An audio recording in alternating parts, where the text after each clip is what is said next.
Well, and I'm assuming because of all the AI developments and things like that, it's in some ways probably helping the consumer, but it means that us as providers have to be a lot more savvy, right? Yeah. 100%.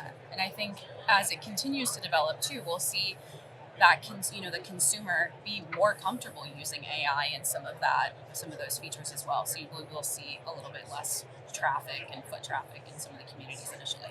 Welcome to Season 8 of Bridge the Gap, a podcast dedicated to informing, educating, and influencing the future of housing and services for seniors. The BTG network is powered by sponsors Aline, NICMAP, ProCare HR, Sage, Hamilton Captel, ServiceMaster, the Bridge Group Construction, and Solinity, and produced by Solinity Marketing. Bridge the Gap in 3, 2. Welcome to Bridge the Gap podcast, the senior living podcast with Josh and Lucas. An awesome day one here at LeadingAge in Boston. Did I get that right? Did I say that right? It sounds good. I'm from Texas, so we don't have that accent down there. We have a great friend and a great guest on today. One of our premier sponsors with Aline. We have Ashley Luchsinger. Welcome to the show. Hi, everyone. I'm so excited to be here. We are excited to see you, and we are excited about this day. You got to Boston this weekend, right? You guys have been doing a little entertaining, some sports, right? It's been fun. I have, yeah. Been to a football game already, had some good food. You're ready. Great. I'm ready. I'm ready for a great week. Okay, well, we are too. We have been friends with the Aline crew. There's been so much that has transpired over the past couple of years. Y'all have dominated, and there's been a lot of changes with acquisitions and new leadership. Some new energy. We would love to know kind of what is the vibe in the company right now? I think that with all the new changes, we just had some really exciting new energy. We have a new CEO. We have a new chief customer officer. With that, we've changed our mission to elevate aging, which we're really excited to realign, position ourselves, and we've seen a culture shift to more alignment amongst all of our teams, working together to the common goal of elevating aging. Well, Ashley, this term that you said, elevate aging, what exactly does that mean to you guys? Elevating aging, I think, is, like I mentioned, it's kind of just a restructure of the mission, right? Because we do what we do so that our end users of our software can provide better care, can provide better service to the residents and the families of the senior living communities that we support. So with all of these changes, it looks like you guys have really done some strategic planning and strategic thinking. We know that your customer is your big focus, and you have a new advisory board. How is that impacting your relationship with your customers currently? So I think we've also redefined how we are moving forward with our product roadmap. So bringing in the customer advisory board has really been crucial, so that we're not just creating our product roadmaps for our customers, it's really now with our customers. So we're really able to better hear what's needed to help elevate aging in the communities. So what's the composition of that look like when you say a customer advisory board? What does that practically look like? What do they do and how often do they meet? What's the composition of the team?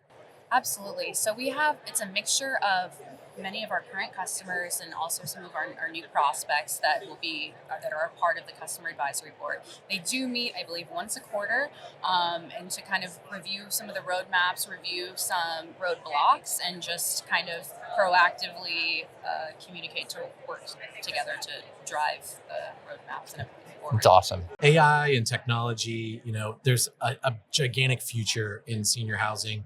Let's talk about this idea of zero-click discovery. Explain that to us. Absolutely. So this is, kind of it's new to me as well.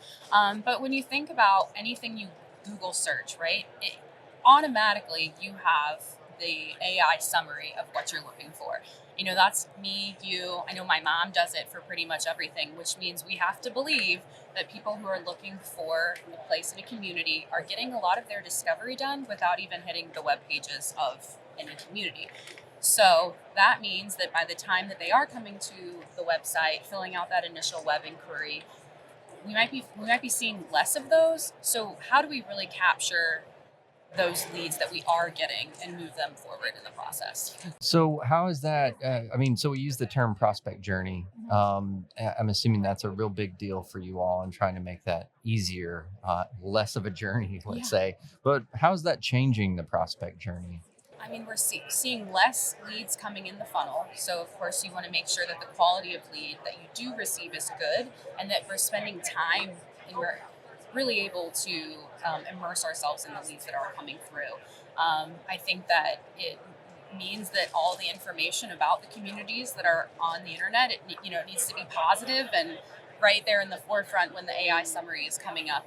We really want to see the best things about each of the communities. Well, and I'm assuming because of all the AI developments and things like that, it's in some ways probably helping the consumer, but it means that us as providers have to be a lot more savvy, right? Yeah. 100%.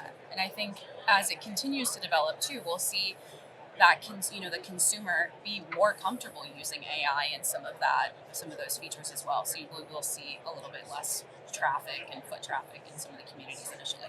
And obviously that's going to be transforming how CRMs are even used from a provider, from a community standpoint. And so let's talk about system of recommendation. How are you changing or at least challenging that right now? As soon as we get someone who does come into the CRM through whatever medium, right, it's important that we are spending time with the prospects that are most likely to convert. Obviously, all prospects deserve, that personal attention. However, it's really important not just to have a system of record, right? It's important to have the technology work for the consumer, that our end users are excited to use the platform, that they are getting appropriate next steps for those potential residents that are more likely to move in. So the CRM, we have some exciting releases with AI and recommended next steps that really help drive the sales counselor journey to highlight individuals who may, have a higher likelihood or do have a higher likelihood of converting. So really putting those at the forefront of the attention so that we can follow up with them as soon as possible. Well, and I'm assuming, I mean, a lot of that, obviously, it's helping the consumer's journey. It's helping the sales teams, the community teams work more efficiently. But I'm assuming both of those together are really impacting the bottom line of the operators that you're partnering with. I'm assuming that's a big deal right now when everybody's looking to control cost, operate more efficiently. That's probably a big talking point for you all. Absolutely. I think it's, obviously, as at the end of the day, all these communities are businesses, and increasing as much of that margin as we can, I think that's one of the ways that we measure success within Align is supporting the operator journey as well. But I think really what some of the AI features and stuff in the CRM are allowing our sales counselors to be able to do is to be more proactive in their selling.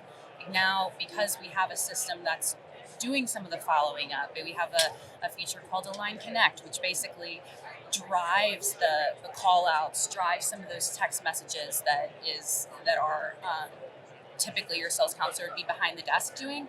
Now people have more time to get out in the community, make those connections, connect with the residents who are going to come in as independent living, live in the community for longer. And that's where you're really seeing that ROI is like the longevity of stay. Yeah. Well, and so you all have aligned so many. Do you see what I did there? I Aligned see. so many. I Well, love that was it. pretty cool. I didn't even mean to do that. That was good. So many products and services together.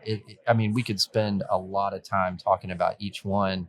There's so many growth things going on. What do you find personally most excited that you're involved in? Yeah, absolutely. So I don't know, a little personal background about me. So before I got into the technology space, I was an occupational therapist. And so I used to work in a community. I've worked in skilled nursing, and I've always felt really passionate about the delivery of care. Obviously, at the end of the day, that is all these departments work together, to assist the resident in the aging journey. We're shooting for the longevity. So I am really more fired up and passionate as ever, just with the new mission statement, elevating aging. I think that really resonates with why I wanted to go into technology. I just saw that there was a huge opportunity to make life easier for people who are still have those boots on the ground, who are still providing the daily care to the residents, who are providing the service. And I think working for a technology provider that touches so many parts of the resident life, it's just really exciting to see how the technology can really enhance that care delivery. Yeah. Well, and Lucas, speaking of exciting and a lot going on in technology, Our listeners may have hear the buzz behind us here at Leading Age. It is intensifying as we're kicking this off with Ashley and Aline. Just a minute ago, I was actually greeted by a robot around the corner. That was kind of interesting. My first time at Leading Age greeted by a robot. So that was pretty interesting. Lucas, we're blessed to have partners like this to bring such great information and resources to our listeners. It is. It really is. And technology is something that dominates our conversations in senior living right now, and has been for the past couple of years or so. And so to round out our conversation, a final thought on, sometimes it can be challenging for operators and providers to think like, how do I adopt all of this new technology? Where do I even begin? Yes, we have our CRM, we've been using that, but clearly there's a lot more options out there. What is your recommendation for adoption of these new technologies? I guess I have a few recommendations, but I would say it's really important to not just have leadership buy-in, but to have buy-in from the organization. So generate excitement about the new technology, and also having the resources in place in order to implement, because with any change there can be a little chaos, and so how do we mitigate the chaos, get people excited about the software? Because if there's no excitement, there might not be use, and then you're not really able to see all that data and maybe solve for the problems that you were hoping to solve. So Yeah, absolutely. Well, Ashley, thanks for taking time. Your team is so busy here meeting with individuals. We couldn't do what we do, Lucas, without partners like Aline helping us bring information, education that influences our industry.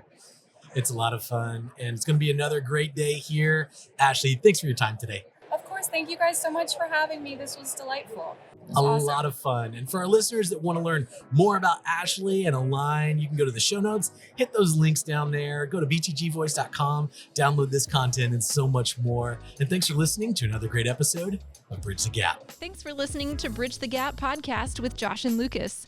Connect with the BTG Network team and use your voice to influence the industry by connecting with us at btgvoice.com.